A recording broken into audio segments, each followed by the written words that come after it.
ನೋಡ್ತಾ ಇದ್ರ ವಿವಿಸಿ ನ್ಯೂಸ್ ಬಿಟ್ಗೆ ಸ್ವಾಗತ. ನಾನು ಸ್ವಾಗತ್. ಮೊದಲಿಗೆ ಹೆಡ್ಲೈನ್ಸ್. ಕುತೂಹಲ ಕೆರಳಿಸಿದ ಉಪಚುನಾವಣೆ, ಕಾಂಗ್ರೆಸ್ ಅಭ್ಯರ್ಥಿಗಳಿಗೆ ಗೆಲುವು ನಿಶ್ಚಿತ. ಬೆಂಗಳೂರಿನಲ್ಲಿ ಸಿಎಂ ಸಿದ್ದರಾಮಯ್ಯ ಹೇಳಿಕೆ. ಬಾಗಲಕೋಟೆ ಬೈ ಎಲೆಕ್ಷನ್ ನಲ್ಲಿ ಚೊಚ್ಚಲ ಚುನಾವಣೆಯಲ್ಲೇ ಭರ್ಜರಿ ಜಯ, ಗೆದ್ದು ಬಿಗಿದ ಕಾಂಗ್ರೆಸ್ನ ಉಮೇಶ್ ಮೇಟಿ. ಸಮುದ್ರದ ಆಳದಲ್ಲಿ ಭಾರತದ ಬೃಹತ್ ತ್ರಿವರ್ಣ ಧ್ವಜ, ಗಿನ್ನಿಸ್ ದಾಖಲೆ ಬರೆದ ಕನ್ನಡಿಗ. ಐತಿಹಾಸಿಕ ಸಾಹಸದಲ್ಲಿ ಶರತ್ ಆರ್ ಅಶೋಕ್.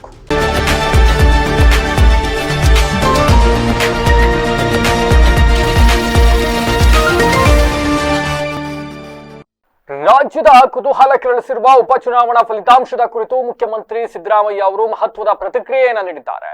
ಬಾಗಲಕೋಟೆ ಮತ್ತೆ ದಾವಣಗೆರೆ ದಕ್ಷಿಣ ವಿಧಾನಸಭಾ ಕ್ಷೇತ್ರಗಳ ಬೈ ಎಲೆಕ್ಷನ್ ನಲ್ಲಿ ಕಾಂಗ್ರೆಸ್ ಅಭ್ಯರ್ಥಿಗಳು ಜಯಬೇರಿ ಬಾರಿಸಲಿದ್ದಾರೆ ಅಂತ ಸಿಎಂ ವಿಶ್ವಾಸ ವ್ಯಕ್ತಪಡಿಸಿದ್ದಾರೆ.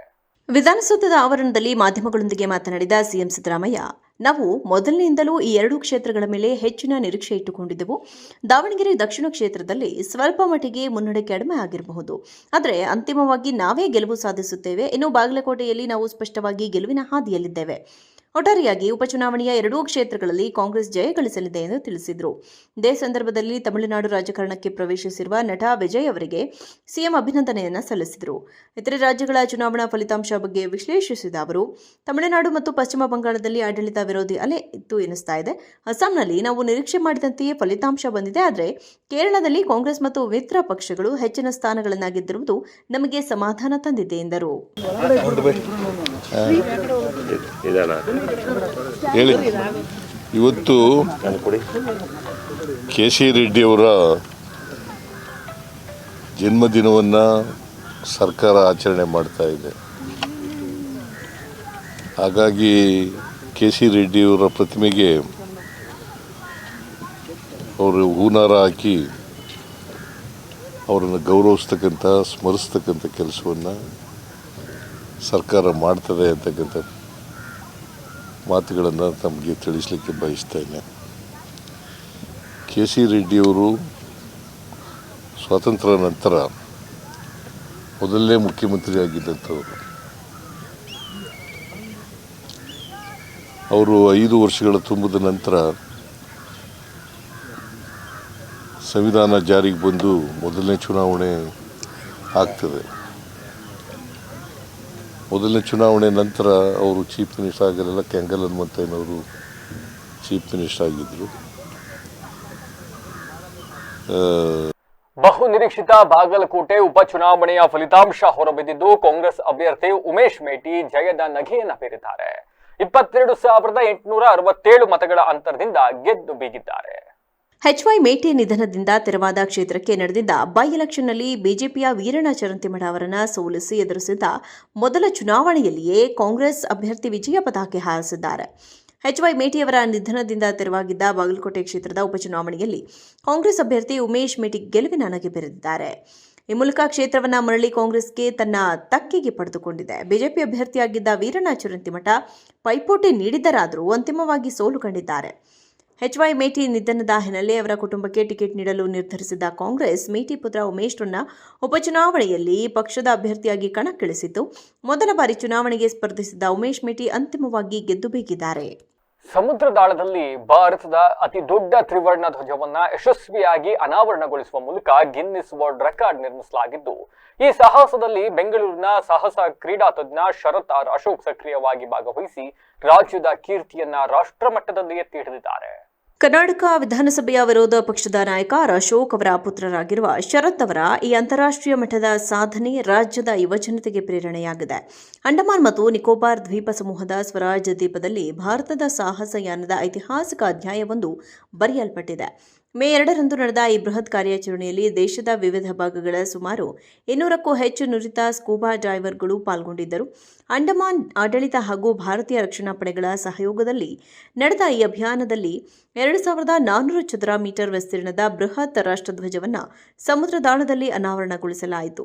ಅಲೆಗಳ ಅಬ್ಬರ ಮತ್ತು ನೀರಿನ ತೀವ್ರ ಒತ್ತಡದ ನಡುವೆಯೂ ಕಾರ್ಯಾಚರಣೆಯನ್ನು ಯಶಸ್ವಿಯಾಗಿ ಪೂರ್ಣಗೊಳಿಸಲಾಗಿದೆ. ಈ ಅಪ್ರತಿಮ ಸಾಧನೆಯನ್ನು ಗುರುತಿಸಿ ಅಂಡಮಾನ್ ಮತ್ತು ನಿಕೋಬಾರ್ನ ಲೆಫ್ಟಿನೆಂಟ್ ಗವರ್ನರ್ ಡಿ.ಕೆ. ಜೋಶಿ ಅವರು ಗಿನ್ನೆಸ್ ವಿಶ್ವ ದಾಖಲೆಯ ಪ್ರಮಾಣ ಪತ್ರವನ್ನು ನೀಡಿ ಗೌರವಿಸಿದರು. ಶರತ್ ಆರ್ ಅಶೋಕ್ ಕಳೆದ 10 ವರ್ಷಗಳಿಂದ ಸಾಹಸ ಕ್ರೀಡಾ ಕ್ಷೇತ್ರದಲ್ಲಿ ತೊಡಗಿಸಿಕೊಂಡಿದ್ದು, ಆಟೋಮೊಬೈಲ್ ಇಂಜಿನಿಯರಿಂಗ್ ಪದವೀಧರರಾಗಿದ್ದಾರೆ. ಇವರು ಪ್ರಾಮಾಣಿಕೃತ ಡೈವ್ ಮಾಸ್ಟರ್ ಹಾಗೂ ಸ್ಕೂಬಾ ಇನ್ಸ್ಪೆಕ್ಟರ್ ಆಗಿ ಅಂತಾರಾಷ್ಟ್ರೀಯ ಮಟ್ಟದ ಪರಿಣಿತಿ ಹೊಂದಿದ್ದಾರೆ. ಪ್ಯಾರಾಗ್ಲೈಡಿಂಗ್, ಪ್ಯಾರಾಮೋಟರ್, ಪೈಲಟಿಂಗ್, ಮೋಟೋಕ್ರಾಸ್ ಹಾಗೂ ಪರ್ವತಾರೋಹಣ ಸೇರಿದಂತೆ ಹಲವು ಸಾಹಸ ಕ್ರೀಡೆಗಳಲ್ಲೂ ಪರಿಣಿತಿ ಪಡೆದಿದ್ದಾರೆ. ಸಾಧನೆಯ ಕುರಿತು ಪ್ರತಿಕ್ರಿಯಿಸಿದ ಶರತ್ ಅಶೋಕ್, ಭಾರತದ ತ್ರಿವರ್ಣ ಧ್ವಜವು 140 ಕೋಟಿ ಭಾರತೀಯರ ಶಕ್ತಿ ಮತ್ತು ಏಕತೆಯ ಪ್ರತೀಕ. ಸಮುದ್ರ ದಾಳದಲ್ಲಿ ರಾಷ್ಟ್ರಧ್ವಜವನ್ನು ಅನಾವರಣಗೊಳಿಸಿದ ಕ್ಷಣ ನನ್ನ ಜೀವನದ ಅತ್ಯಂತ ಹೆಮ್ಮೆಯ ಕ್ಷಣವಾಗಿದೆ. ಸಾಹಸ ಕ್ರೀಡೆಗಳಿಂದ ನನ್ನ ಅನುಭವ ಮತ್ತು ವನ್ಯಜೀವಿ ಸಂರಕ್ಷಣೆಯ ಆಸಕ್ತಿ ಇಂತಹ ರಾಷ್ಟ್ರಮಟ್ಟದ ಸಾಧನೆಯಲ್ಲಿ ಭಾಗಿಯಾಗಲು ಪ್ರೇರಣೆಯಾಗಿದೆ ಎಂದು ಹೇಳಿದರು. ಚಿತ್ರದುರ್ಗದ ರೇಣುಕಾಸ್ವಾಮಿ ಕೊಲೆ ಪ್ರಕರಣದಲ್ಲಿ A2 ಆರೋಪಿ ಆಗಿರುವ ದರ್ಶನ್ ಪರಪ್ಪನ ಅಗ್ರಹಾರ ಜೈಲಿನಲ್ಲಿದ್ದಾರೆ. ಇತ್ತೀಚೆಗೆ ಅವರ ವಕೀಲರು ಜಾಮೀನಿಗಾಗಿ ಸುಪ್ರೀಂ ಕೋರ್ಟ್ನಲ್ಲಿ ಅರ್ಜಿಯನ್ನು ಸಲ್ಲಿಸಿದರು. ಇನ್ನು ಸುಪ್ರೀಂ ಕೋರ್ಟ್ನಲ್ಲಿ ದ್ವಿಸದಸ್ಯ ಪೀಠದಲ್ಲಿ ದರ್ಶನ್ ಜಾಮೀನು ಅರ್ಜಿ ವಿಚಾರಣೆಯಾಗಿದೆ. ನ್ಯಾಯಮೂರ್ತಿಗಳಾದ ಜೆಪಿ ಪರ್ದಿಲಾ, ವಿಜಯ್ ಬಿಶೋನ್ ಪೀಠದಲ್ಲಿ ಅರ್ಜಿ ವಿಚಾರಣೆ ಮಾಡಿದ್ದಾರೆ. ಸುಪ್ರೀಂ ಕೋರ್ಟ್ ಕಲಾಪಗಳು ಆರಂಭವಾಗಿದ್ದು, ಸುಪ್ರೀಂ ಕೋರ್ಟ್ ಹಾಲ್ ನಂಬರ್ 7ರಲ್ಲಿ ದರ್ಶನ್ ಅರ್ಜಿ ಕ್ರಮ ಸಂಖ್ಯೆ 8 ವಿಚಾರಣೆಯಾಗಿದೆ. ಅರ್ಜಿ ವಿಚಾರಣೆ ಆರಂಭವಾಗಿದ್ದು, ದರ್ಶನ್ ಪರ ಹಿರಿಯ ವಕೀಲ ಮುಕುಲ್ ರೋಹ್ಟಗಿ ವಾದ ಮಂಡನೆ ಮಾಡಿದ್ದಾರೆ. 1 ವರ್ಷ ಜೈಲಿನಲ್ಲಿದ್ದಾರೆ, 5 ಸ್ಟಾರ್ ಟ್ರೀಟ್ಮೆಂಟ್ ಕೊಡಬೇಡಿ ಎಂದಿದ್ದಾರೆ. ಆದರೆ ಜೈಲು ಅಧಿಕಾರಿಗಳು ಮೂಲಭೂತ ಸವಲತ್ತನ್ನು ನೀಡ್ತಾ ಇಲ್ಲ ಎಂದಿದ್ದಾರೆ. ರಾಜ್ಯ ಸರ್ಕಾರಕ್ಕೆ ಸುಪ್ರೀಂ ಕೋರ್ಟ್ ನೋಟಿಸ್ ನೀಡಿದ್ದು 57ನೇ CCH ಕೋರ್ಟ್ನಿಂದ ವರದಿ ಕೇಳಿದೆ. ದರ್ಶನ್ ಕೇಸ್ ಪ್ರಗತಿ ಬಗ್ಗೆ ವರದಿ ಕೇಳಿದ ಸುಪ್ರೀಂ ಕೋರ್ಟ್ ಇಲ್ಲಿಯವರೆಗೂ ಎಷ್ಟು ಸಾಕ್ಷಿಗಳ ವಿಚಾರಣೆ ನಡೆದಿದೆ, ಎಷ್ಟು ಸಾಕ್ಷಿಗಳ ವಿಚಾರಣೆ ಬಾಕಿ ಇದೆ ಎನ್ನುವ ವಿವರ ನೀಡಬೇಕು. ಸಾಕ್ಷ್ಯ ವಿಚಾರಣೆ ಮುಗಿಯಲು ಎಷ್ಟು ಸಮಯ ಬೇಕು ಎನ್ನುವುದಾಗಿ ವರದಿ ನೀಡುವಂತೆ ಸೂಚಿಸಿದೆ.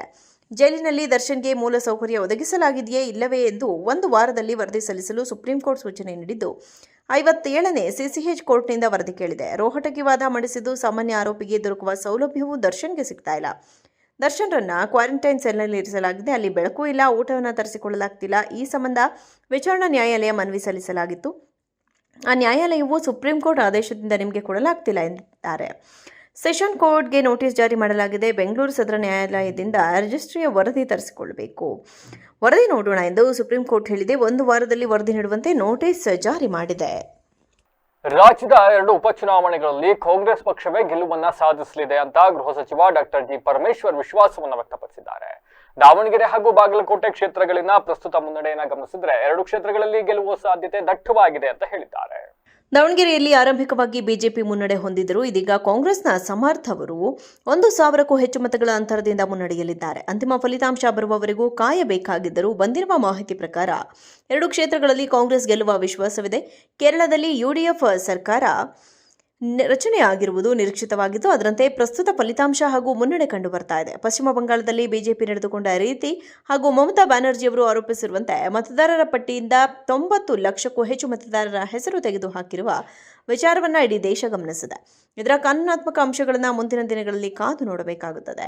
ಅಸ್ಸಾಂನಲ್ಲಿ ಬಿಜೆಪಿ ಸರ್ಕಾರವೇ ಮುಂದುವರಿಯುವುದು ನಿರೀಕ್ಷಿತವಾಗಿದ್ದರೂ ಕಾಂಗ್ರೆಸ್ನ ಮತ ಗಳಿಕೆಯ ಪ್ರಮಾಣ ಹೆಚ್ಚಾಗಿರುವುದು ಪ್ರಾಥಮಿಕ ವರದಿಗಳಿಂದ ತಿಳಿದು ಬಂದಿದೆ. ಹಾಗೆ ಪುದುಚೇರಿಯಲ್ಲಿ ನಿರೀಕ್ಷೆಯಂತೆ ಬಿಜೆಪಿಯ ಮುನ್ನಡೆ ಸಾಧಿಸಿದೆ. ತಮಿಳುನಾಡಿನಲ್ಲಿ ಡಿಎಂಕೆ ಪಕ್ಷಕ್ಕೆ ಹಿನ್ನಡೆಯಾಗಿದ್ದು, ಟಿವಿಕೆ ಪಕ್ಷದ ಜನಪ್ರಿಯತೆ ಮತವಾಗಿ ಪರಿವರ್ತನೆಯಾಗುತ್ತಿದೆಯೇ ಎಂಬ ಬಗ್ಗೆ ಎದ್ದ ಅನುಮಾನಗಳನ್ನು ಮೀರಿ ಮುನ್ನಡೆ ಕಾಯ್ದುಕೊಂಡಿದೆ ಎಂದು ತಿಳಿಸಿದರು. ಇಷ್ಟು ಬೇಗ ನಾವು ಏನನ್ನು ಕೂಡ ರಿಯಾಕ್ಷನ್ ಮಾಡಿದ್ರೆ ಅದು ಅಷ್ಟು ಸಮಂಜಸವಾಗಿ ಆಗೋದಿಲ್ಲ. ನಾವು ಮೊದಲಿಂದಲೂ ಕೂಡ 2 ಕ್ಷೇತ್ರದಲ್ಲಿ ಗೆದ್ದಿತೀವಿ ಅಂತಕ್ಕಂಥ ಉತ್ಸಾಹದಲ್ಲೇ ಚುನಾವಣೆಗೆ ಹೋಗಿದ್ದೇವೆ. 2 ಗೆದ್ದಿತೀವಿ ಅಂತೇಳಿ ಈಗಲೂ ಕೂಡ ನನಗನ್ಸುತ್ತೆ.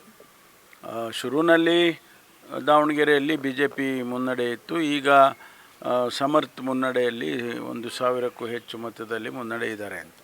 ಅಂತಿಮವಾಗಿ ಫಲಿತಾಂಶ ಬರೋವರೆಗೂ ಕಾಯ್ದು ನೋಡಬೇಕು. ಆದರೂ ಕೂಡ ನನ್ನ ಅನಿಸಿಕೆ, ನಮಗೆ ಬಂದಿರೋ ಮಾಹಿತಿ ಪ್ರಕಾರ ನಾವು 2 ಬಾಗಲಕೋಟೆ ಮತ್ತು ದಾವಣಗೆರೆ 2 ಕೂಡ ಗೆದ್ದಿದ್ದೇವೆ ಎನ್ನುವಂಥ ಅಂಥದ್ದು ಇದೆ. ಅದನ್ನು ಕಾಯ್ದು ನೋಡೋಣ. ಗೆದ್ದಿತೀವಿ, ನಾವು ಖಂಡಿತವಾಗಿ ನಾವು ಗೆದ್ದಿತೀವಿ. ನಮ್ಮ ಕಾರ್ಯಕ್ರಮಗಳು, ಬಡವರಿಗೆ ಕೊಟ್ಟಂಥ ಕಾರ್ಯಕ್ರಮಗಳು ಇವೆಲ್ಲ ಕೆಲಸ ಮಾಡುತ್ತೆ ಅಂತೇಳಿ ನನಗನ್ಸುತ್ತೆ. ಇನ್ನು ಬೇರೆ ಬೇರೆ ರಾಜ್ಯಗಳಲ್ಲಿ ಇನ್ನೂ ಬರಬೇಕು, ಫಲಿತಾಂಶಗಳು ಬರಬೇಕು. ಶೃಂಗೇರಿ ಕ್ಷೇತ್ರದ ಮರು ಮತ ಎಣಿಕೆಯಲ್ಲಿ ಬಿಜೆಪಿ ಅಭ್ಯರ್ಥಿ DN ಜೀವರಾಜ್ ಅವರು ವಿಜಯಶಾಲಿಯಾಗಿದ್ದು, ಅಲ್ಲದೆ ಪಂಚರಾಜ್ಯಗಳ ಚುನಾವಣೆಯಲ್ಲೂ ಕೂಡ ಬಿಜೆಪಿ ದೊಡ್ಡ ಗೆಲುವನ್ನ ಸಾಧಿಸಲಿದೆ ಅಂತ ಹೇಳಿ ಬಿಜೆಪಿ ನಾಯಕ R ಅಶೋಕ್ ವಿಶ್ವಾಸವನ್ನು ವ್ಯಕ್ತಪಡಿಸಿದ್ದಾರೆ. ಶೃಂಗೇರಿ ಉಪಚುನಾವಣೆಯಲ್ಲಿ ಕಾಂಗ್ರೆಸ್ನವರು ಮತಗಳನ್ನು ಕಳವು ಮಾಡಿದ್ದಾರೆ ಎಂದು ಆರೋಪಿಸಿದ್ದ ಬಿಜೆಪಿ ನ್ಯಾಯಾಲಯದ ಮೊರೆ ಹೋಗಿದ್ದು, ನಿನ್ನೆ ಕೋರ್ಟ್ ಆದೇಶದಂತೆ ನಡೆದ ಮರು ಎಣಿಕೆಯಲ್ಲಿ ಬಿಜೆಪಿ ಅಭ್ಯರ್ಥಿ ಜೀವರಾಜ್ ಅವರು ಗೆಲುವು ಸಾಧಿಸಿದ್ದಾರೆ. ಮರು ಎಣಿಕೆಯ ಫಲಿತಾಂಶದ ಕುರಿತು ಚುನಾವಣಾ ಆಯೋಗವು ಈಗಾಗಲೇ ಅಧಿಕೃತ ಪತ್ರವನ್ನು ರವಾನಿಸಿದೆ. ಡಿಎನ್ ಜೀವರಾಜ್ ಅವರು ಬೆಂಗಳೂರಿಗೆ ಆಗಮಿಸ್ತಾ ಇದ್ದು ಶೀಘ್ರವೇ ಪ್ರಮಾಣ ವಚನ ಸ್ವೀಕರಿಸುವಂತೆ ಸ್ಪೀಕರ್ ಅವರೊಂದಿಗೆ ಚರ್ಚಿಸುವುದಾಗಿ ಆರ್ ಅಶೋಕ್ ತಿಳಿಸಿದ್ದಾರೆ. ಈ ಗೆಲುವಿನ ಮೂಲಕ ವಿಧಾನಸಭೆಯಲ್ಲಿ ಬಿಜೆಪಿ ಮತ್ತೊಂದು ಸ್ಥಾನವನ್ನು ಹೆಚ್ಚಿಸಿಕೊಂಡಿದ್ದು ಒಟ್ಟು ಬಲ ಹೆಚ್ಚಳವಾಗಿದೆ. ಪಂಚರಾಜ್ಯಗಳ ಚುನಾವಣೆಯಲ್ಲಿ ಬಿಜೆಪಿ ದೊಡ್ಡ ಗೆಲುವಿನತ್ತ ಹೆಜ್ಜೆ ಇಡುತ್ತಿದೆ ಎಂದು ಅಶೋಕ್ ಹೇಳಿದ್ದಾರೆ. ಬಿಜೆಪಿಗೆ ಒಂದು ಸುದಿನ ಇವತ್ತು. ಪ್ರಮುಖವಾಗಿ ದೇಶದ ಗಮನವನ್ನು ಸೆಳೆದತಕ್ಕಂಥದ್ದು ಪಶ್ಚಿಮ ಬಂಗಾಳದ ಚುನಾವಣೆ. ಇಡೀ ದೇಶ, ಇಡೀ ಪ್ರಪಂಚ, ಎಸ್ಪೆಷಲಿ ಬಾಂಗ್ಲಾದೇಶ, ಪಾಕಿಸ್ತಾನನೂ ಕೂಡ ಈ ರಿಸಲ್ಟು ಬಾಂಗ್ಲಾದೇಶಕ್ಕೂ ಆಘಾತ ಆಗಿದೆ, ಪಾಕಿಸ್ತಾನಕ್ಕೂ ಆಘಾತ ಆಗಿದೆ. ಅಸ್ಸಾಮಲ್ಲಿ ಬಿಜೆಪಿ ದೊಡ್ಡ ಬಹುಮತದೊಂದಿಗೆ ಈಗಿರೋ ಟ್ರೆಂಡಲ್ಲಿ ಲೀಡ್ ಬರ್ತಾ ಇದೆ, ಟ್ರೆಂಡ್ ಲೀಡ್. ಅದೇ ರೀತಿ ವೆಸ್ಟ್ ಬೆಂಗಾಲಲ್ಲೂ ಕೂಡ ಬಿಜೆಪಿ ಟ್ರೆಂಡು ದೊಡ್ಡ ಮಟ್ಟದಲ್ಲಿ ಬರ್ತಾ ಇದೆ. ಮತ್ತು ಪುದುಚೇರಿಯಲ್ಲಿ ಕಳೆದ ಬಾರಿನೂ NDA ಸರ್ಕಾರ ಇತ್ತು, ಈ ಬಾರಿನೂ NDA ಸರ್ಕಾರ ದೊಡ್ಡ ಅಂತರದಲ್ಲಿ NDA ಸರ್ಕಾರ ಬರ್ತಾ ಇದೆ.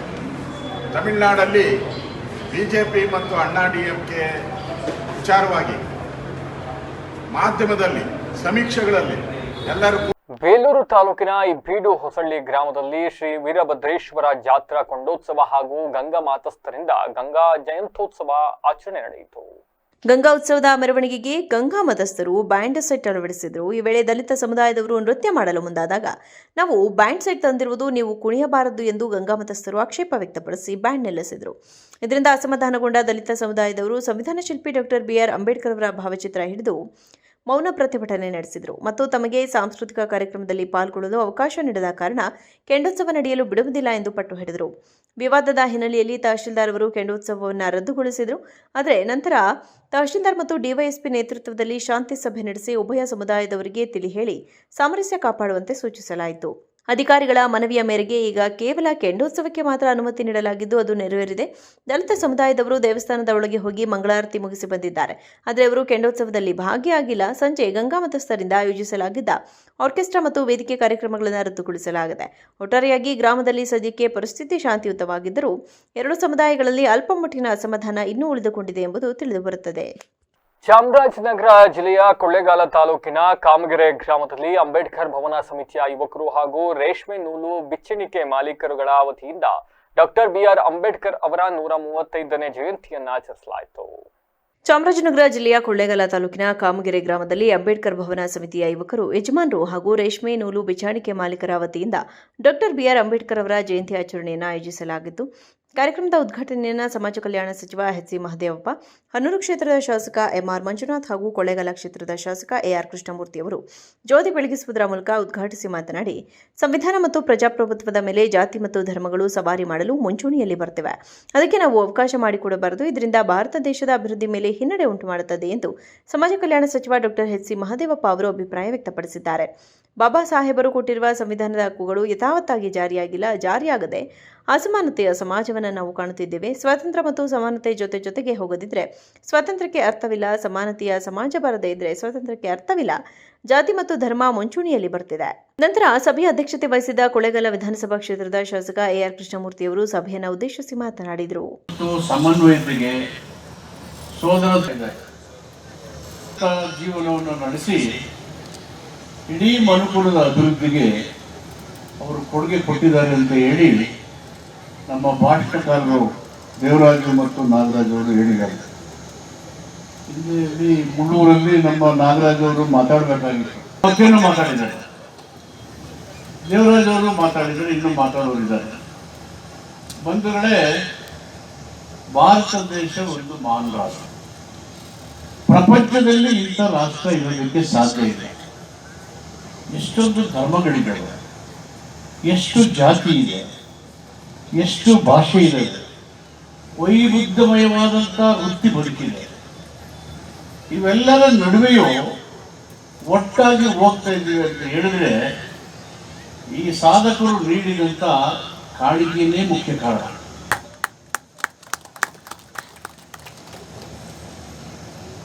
ಬುದ್ಧ ಅವರ ಹುಟ್ಟನ್ನ, ಅವರ ಸಂಪೂರ್ಣ ಬದುಕನ್ನ, ಸ್ವತಂತ್ರ ಬಂದು ಇಷ್ಟು ವರ್ಷಗಳ ಆದಮೇಲೆ ಅಂಬೇಡ್ಕರ್ ಅವರು ಭಾರತ ದೇಶಕ್ಕೆ ಸಂವಿಧಾನ ಬಂದ ನಂತರ ಸಂವಿಧಾನದ ಮುಖಾಂತರ ಯಾರು ತುಳಿತಕ್ಕೆ ಒಳಪಟ್ಟಿದ್ರು, ಯಾರು ಸಮಾಜದಿಂದ ನಾವು ದೂರ ಇದ್ವೋ ಅಂತಹ ಕೆಲವು ಸಮುದಾಯಗಳಿಗೆ ಬಾಬಾ ಸಾಹೇಬ್ ಅಂಬೇಡ್ಕರ್ ಅವರು ಮೀಸಲಾತಿಯನ್ನು ಒದಗಿಸಿಕೊಟ್ಟು ಇವತ್ತು ಶೈಕ್ಷಣಿಕವಾಗಿ, ಸಾಮಾಜಿಕವಾಗಿ, ಆರ್ಥಿಕವಾಗಿ ಸ್ವಾವಲಂಬಿಯ ಬದುಕನ್ನು ಇವತ್ತು ಅವರು ನಮಗೆಲ್ಲರೂ ಕೂಡ ಕಲ್ಪಿಸ್ಕೊಟ್ಟಿದ್ದಾರೆ ಅಂತ ಹೇಳಿದ್ರೆ ತಪ್ಪಾಗೋದಿಲ್ಲ. ಕೇವಲ ಪರಿಶಿಷ್ಟ ಜಾತಿನಲ್ಲಿ ಪರಿಶಿಷ್ಟ ಜಾತಿ ಬಲಗೈ, ಪರಿಶಿಷ್ಟ ಜಾತಿ ಎಡಗೈ, ಆದರೆ ಇವತ್ತು 101 ಜಾತಿಗಳಿಗೆ ಆ ಒಂದು ಸಂವಿಧಾನದ ಮುಖಾಂತರ ಮೀಸಲಾತಿ ಇವತ್ತು ಒದಗಿ ಬಂದಿದೆ. ಕಾರ್ಯಕ್ರಮದಲ್ಲಿ ಎಸ್ಎಸ್ಎಲ್ಸಿ ಮತ್ತು ಪಿಯುಸಿ ಪರೀಕ್ಷೆಯಲ್ಲಿ ಉತ್ತಮ ಅಂಕ ಗಳಿಸಿದ ವಿದ್ಯಾರ್ಥಿಗಳಿಗೆ ಸನ್ಮಾನಿಸಿ ಗೌರವಿಸಲಾಯಿತು. ಈ ಸಂದರ್ಭದಲ್ಲಿ ಪೂಜ್ಯ ಮನೋಹರಕ್ಕಿಂತ ಬಂತೇಜಿ, ಕೊಳ್ಳೇಗಾಲ ವಿಧಾನಸಭಾ ಕ್ಷೇತ್ರದ ಶಾಸಕರು ಎಆರ್ ಕೃಷ್ಣಮೂರ್ತಿ, ಮಾಜಿ ಶಾಸಕರಾದ ಆರ್ ನರೇಂದ್ರ, ಡಾಕ್ಟರ್ ಪ್ರೀತಂ ನಾಗಪ್ಪ, ಸಮುದಾಯದ ಮುಖಂಡೆ ಹೇಮಲತಾ, ಸಮುದಾಯದ ಮುಖಂಡೆ ಪ್ರೇಮಲತಾ ಕೃಷ್ಣಸ್ವಾಮಿ ಹಾಗೂ ಪದಾಧಿಕಾರಿಗಳು, ಯಜಮಾನರುಗಳು, ಗ್ರಾಮದ ಯುವಕರು, ಮಹಿಳೆಯರು ಇದ್ದರು. ಈಗ ಸಂಕ್ಷಿಪ್ತ ಸುದ್ದಿಗಳು. ತಾತ್ಕಾಲಿಕವಾಗಿ ಬಂದ್ ಆಗಿದ್ದ ಕಬ್ಬನ್ ಪಾರ್ಕ್ ಮೆಟ್ರೋ ಸ್ಟೇಷನ್ ಇದೀಗ ಓಪನ್ ಆಗಿದೆ. ಈ ಕುರಿತು ನಮ್ಮ ಮೆಟ್ರೋ ತನ್ನ ಎಕ್ಸ್ ಖಾತೆಯಲ್ಲಿ ಮಾಹಿತಿ ಹಂಚಿಕೊಂಡಿದೆ. ವಿದ್ಯುತ್ ವ್ಯತ್ಯಯದಿಂದಾಗಿ ಕಬ್ಬನ್ ಪಾರ್ಕ್ ಮೆಟ್ರೋ ಸ್ಟೇಷನ್ ಬಂದ್ ಆಗಿದ್ದು, ವಿದ್ಯುತ್ ಪೂರೈಕೆಯಾದ ಬಳಿಕ ಓಪನ್ ಆಗಲಿದೆ ಎಂದು ತಿಳಿಸಿದ್ದು. ಅದರಂತೆ ಇದೀಗ ಕಬ್ಬನ್ ಪಾರ್ಕ್ ಮೆಟ್ರೋ ಸ್ಟೇಷನ್ ಆಗಿದೆ. ಈಗ ಮತ್ತೊಮ್ಮೆ ಹೆಡ್ಲೈನ್ಸ್. ಕುತೂಹಲ ಕೆರಳಿಸಿದ ಉಪಚುನಾವಣೆ, ಕಾಂಗ್ರೆಸ್ ಅಭ್ಯರ್ಥಿಗಳಿಗೆ ಗೆಲುವು ನಿಶ್ಚಿತ, ಬೆಂಗಳೂರಿನಲ್ಲಿ ಸಿಎಂ ಸಿದ್ದರಾಮಯ್ಯ ಹೇಳಿಕೆ. ಬಾಗಲಕೋಟೆ ಬೈ ಎಲೆಕ್ಷನ್ ನಲ್ಲಿ ಚೊಚ್ಚಲ ಚುನಾವಣೆಯಲ್ಲೇ ಭರ್ಜರಿ ಜಯ, ಗೆದ್ದು ಬಿಗಿದ ಕಾಂಗ್ರೆಸ್ನ ಉಮೇಶ್ ಮೇಟಿ. ಸಮುದ್ರದ ಆಳದಲ್ಲಿ ಭಾರತದ ಬೃಹತ್ ತ್ರಿವರ್ಣ ಧ್ವಜ, ಗಿನ್ನಿಸ್ ದಾಖಲೆ ಬರೆದ ಕನ್ನಡಿಗ, ಐತಿಹಾಸಿಕ ಸಾಹಸದಲ್ಲಿ ಶರತ್ ಆರ್ ಅಶೋಕ್. ಇದಾಗಿತ್ತು ಹೊತ್ತಿನ ವಿಶೇಷ. ನಿರಂತರ ಸುದ್ದಿಗಾಗಿ ನೋಡ್ತಾ ಇರಿ ವಿವಿಸಿ ಟಿವಿ, ಸತ್ಯದ ಕಡೆ. ನಮಸ್ತೆ.